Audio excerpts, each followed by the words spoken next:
جب جادوگری کا فن عروج پہ آیا اور گھر گھر جادوگر اپنے فن کا مظاہرہ کرنے لگے تو اللہ نے حضرت موسیٰ علیہ السلام کو کرشماتی عصا عطا کیا جو جادو کے فخر کو توڑ کے رکھ دیتا ہے۔ کبھی اژدہا بن جاتا ہے، کبھی ٹارچ بن جاتا ہے، کبھی اتنا لمبا ہوتا ہے کہ پتے جھاڑ لیتے ہیں، کبھی ٹیک لگا کے کھڑے ہو جاتے ہیں۔ تو یہ عصا ان کو بطور معجزہ عطا کیا گیا جب جادوگری کا فن پورے عروج پر تھا۔ موسیقیت کا جب بانکپن آیا اور موسیقی کے ذریعے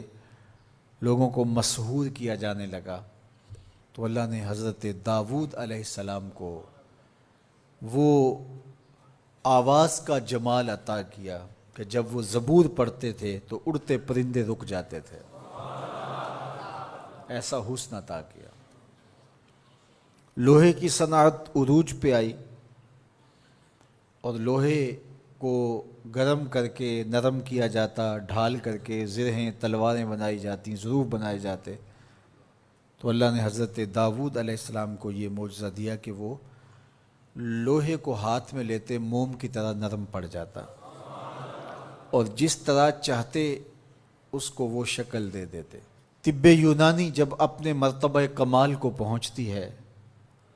اور ہر مرض کی تشخیص، تدبیر اور علاج معالجہ دریافت کر لیا جاتا ہے، لیکن 3 امراض کا علاج طب یونانی سے نہیں ہو سکتا ہے۔ مادرزاد اندھے کی آنکھوں میں روشنی نہیں رکھ سکتے، کوڑی کے جسم کو شفا نہیں دے سکتے، تیسرا ان کے پاس موت کا علاج نہیں ہے۔ تو طب یونانی کے عروج کے زمانے میں حضرت عیسیٰ آتے ہیں تو ان تینوں مرضوں کا علاج لے کے آتے ہیں۔ مردے کو ٹھوکر مارتے ہیں، وہ اٹھ کے باتیں کرنے لگ جاتا ہے، کوڑی کے جسم پہ ہاتھ پھیرتے ہیں، اسے شفا مل جاتی ہے، نابینا کی آنکھوں پہ ہاتھ رکھتے ہیں، نور اترنے لگتا ہے۔ مصر کے کوچہ و بازار میں جب حسن والوں کے حسن کے چراغ جلنے لگے اور ایک سے بڑھ کر ایک حسین دل لبھانے لگا، ان کی عشوہ ترازیاں نیندیں اچاٹ کرنے لگیں، تو اللہ نے حسن و جمال کے زمانے میں حضرت یوسف علیہ السلام کو معجزہ جمال دے کے بھیجا، اور جب ان کے جمال کا، حسن کا چراغ روشن ہوا تو سارے دیے بجھ گئے، اور جنہیں ناز تھا اپنے حسن پہ وہ اپنی انگلیاں کاٹتے ہوئے دکھائی دیتے ہیں۔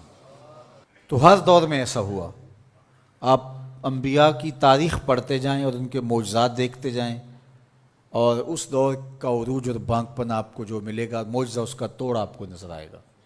جب میرے اور آپ کے آقا و مولا تشریف لائے تو زبان و بیان کا عروج تھا، قرآن دیا گیا۔ قرب قیامت میں انسانی ارتقاء اور مادی ترقی اور اپالو یازدم کے ذریعے چاند پر جانے کی باتیں ہونی تھی اور لوگوں نے مریخ پر جانے کی تیاریاں کرنی تھی، تو اللہ نے اپنے محبوب کو دوسرا بڑا معجزہ معراج عطا کیا کہ دنیا الٹی چھلانگیں بھی لگاتی پھرے، وہاں کسی کا خیال بھی نہیں پہنچ سکتا جہاں محمد عربی کے قدم پہنچ گئے۔ میرے امام بولے خرد سے کہہ دو کہ سر جھکا لے، خرد سے کہہ دو کہ سر جھکا لے، گماں سے گزرے گزرنے والے، یہاں خود پڑے ہیں جہت کو لالے، کوئی کیا بتائے کدھر گئے تھے، سراغ عین و متا کہاں تھا، نشان کیف و الا کہاں تھا، نہ کوئی ساتھی نہ کوئی راہی، نہ سنگ منزل نہ مرحلے تھے، کمان امکان کے جھوٹے نکتوں تم اول آخر کے پھیر میں ہو، محیط کی چال سے پوچھو کدھر سے آئے کدھر گئے تھے، وہی ہے اول وہی ہے آخر، وہی ہے ظاہر وہی ہے باطن، اسی کے جلوے اسی کو ملنے اسی سے اس کی طرف گئے تھے، کمان حیرت میں سر جھکائے عجیب چکر میں دائرے تھے، ان کی عظمتوں کی کنہ تک کون پہنچے۔ یہاں تو جبریل بھی ہاتھ باندھ کے کھڑے ہیں۔ جب جبریل نے کہا کہ حضور آگے میں نہیں جا سکتا تو کہا وہی لانے والے اب آنا آگے، جو در دوستی مخلصم یافتی، جب دوستی میں تو نے مجھے مخلص پایا ہے تو پھر راستہ کیوں چھوڑ رہا ہے؟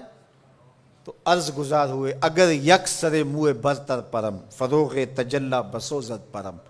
لو دنو تو خط وطن لہ ترک تو، اس سے آگے میں بڑھ ہی نہیں سکتا، اگر ایک قدم بھی آگے بڑھوں تو جل کے راکھ ہوتا ہوں۔ تو جہاں جبریل بھی پیچھے رہ گئے،